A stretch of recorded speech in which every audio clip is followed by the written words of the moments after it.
Welcome back to Champion News Talk Radio, brought to you by championnews.net. This is Carol Parisi. Today, our founder, Jack Roser, and myself have Bill Zettler with us, and we are discussing the unions and pensions, and we've got a lot of fiscal cliffs that we're going off. We have a fiscal cliff nationally, we have a fiscal cliff here locally, but Jack, you were talking about the unions and how they're the ones that have perpetrated Illinois' fiscal cliff.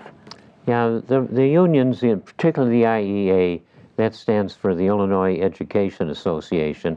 I hate to put the word education in there because they've had such a terrible effect on just about everything in this state.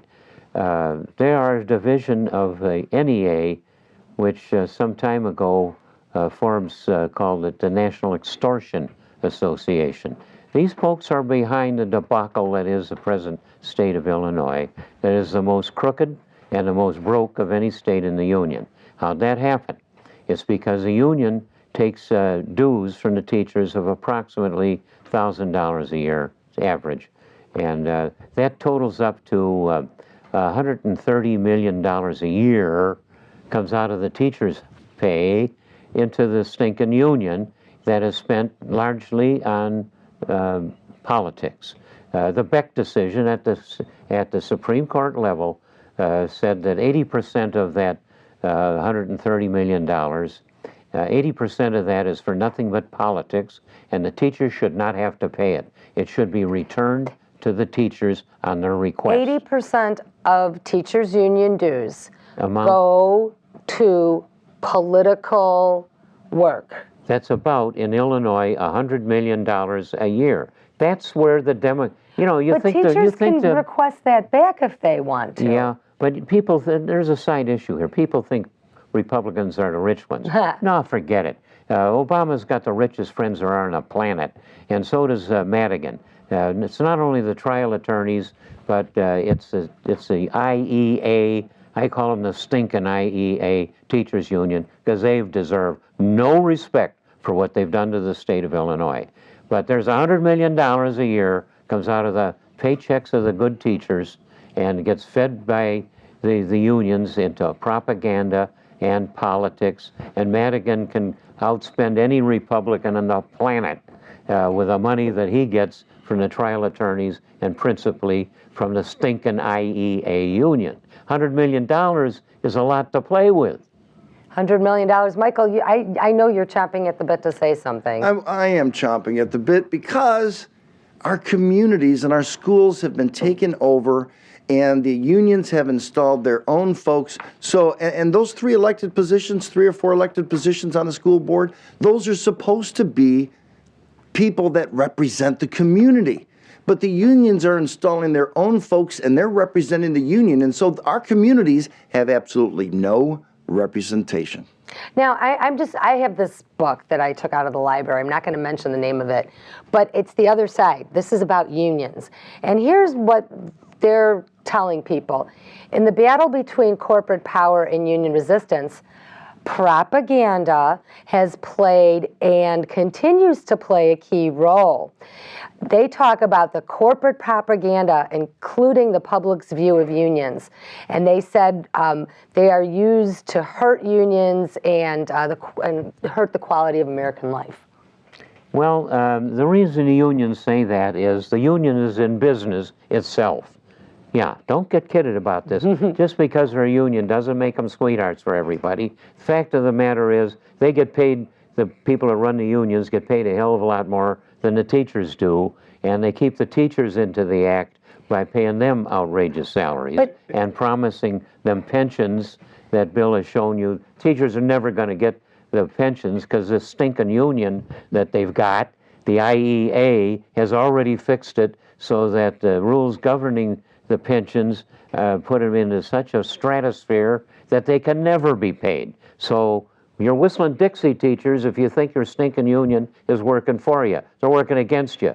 And your union dues, unless smarter politicians come along, are just plain going to go bust. So much for the union being there to do something nice for the teachers. So what I'm hearing from you, really, the propaganda machine is the unions. Absolutely. They're the propagandists where we're doing something really nice for you. We're going to take care of you.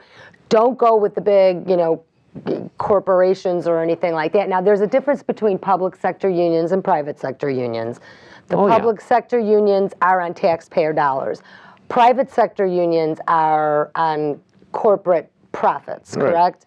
Which are horrible things to these people. For instance, the people in manufacturing and transportation and stuff like that, that's in really the public arena, where the unions can only get away with so much, and a product gets priced out of existence. Twinkies, for example. No, I know, no more ho-hos. Yeah, Twinkies as an example, or Japanese cars, or all kinds of things like that, where the competitive market doesn't allow the insidious crap that the unions in the public sector, like the worst of them all, is the IEA, and how they are raping the taxpayer and putting it into political columns that has poisoned the whole political system for everything in the state of Illinois, not just the kids who, incidentally, by international standards, American schools really stink. What they're doing for the kids is a shame. If the parents only knew how poorly educated their children are. We need to pay the teachers more, maybe. They'll do better if they get paid more. They say they would pay more, it would be better. No, it's the union that you got to get to be paid a lot less. How long before Illinois just goes off the cliff? Before they start just increasing property taxes and our property values go down and... Well, the property taxes are going to go up every year. There's no way to stop it. We can just look at Barrington 220, which is Jack's home district. I looked at their teacher contract. They've got people in there retiring on pensions with over $100,000 a year right now. And in the last 3 years, the teachers that have worked at Barrington 220 have averaged 19% salary increases over the last 3 years, and they're threatening to go on strike now for a new contract. Not 19% a year. 19% over the 3 years. 3 years. 6% a year. But how most many people aren't do you know? getting any raises right now. Got 19% raises in the last 3 years. They're not getting any raises. They're happy that they have their job. And are they going to go on tells strike? You where this is going. And there's a rule of finance called the Rule of 72. And you divide the increase into the number 72, and it'll tell you how many years it takes to double. So how much is it increasing each year? 19. 19% over 3 years, so 6%. 6%. So it's a little bit more years. than 6%. So 6 times 12 is 72. Right. In 12 years of increasing at that rate, the salaries of the teachers will double. Does that sound like any ordinary thing that's happening to you at Sounds your like a pay good check? deal if you're Does a that teacher. sound like something you should strike over? Barrington is threatening to strike. Leave They've the approved kids the strike. alone? Now, let me ask you something. The school board, what does the school board have to do with these contracts and these teachers striking? What happens School with boards that? approve every contract. Every contract starts with the school board. Now, I will admit that school boards are not trained to negotiate with unions. The teacher union members, the bosses, are trained in Washington how to negotiate these contracts. So the soccer moms and soccer dads are at a disadvantage, and that's why they end up with these contracts. In the case of Barrington, they get up to 23 sick days a year. They only work 180 days to begin with. Gosh. 23 sick And days. they can accumulate those sick days over a long period of time, and it adds on to making their pensions terrific. Yes. So, Yeah, right. That becomes pensionable time at the end. That's why they can retire early. They use all those sick days just like they had worked at their highest salary, too, in order to up their pensions. that's why they can get pensions that are equal to or exceed the pay they were making at the end of their time in schools, which is very little. My cohort, which started in 1923, is living 20 years longer than it was thought at the time I was born. And that's happened to just about everybody. Life expectancy keeps going up. So people, when I was born, expected to retire at age 55, and in year 55 it happens, and so forth. But these teachers are going to live to be, they never do any heavy lifting, and I'm really talking more about the managers of the school system and the union people themselves. They are going to live not 55, they aren't going to die there. That's when the pensions start. And they're going to do 30 or more years. That's what the statistics show us. So you're going to have 30 of those. You get a new one in that parade about every 5 years. So that for every superintendent's job, you got a parade of about 6 people that are making more money than the guy that's on the job. Yes, Anybody and think they're not that working. can continue?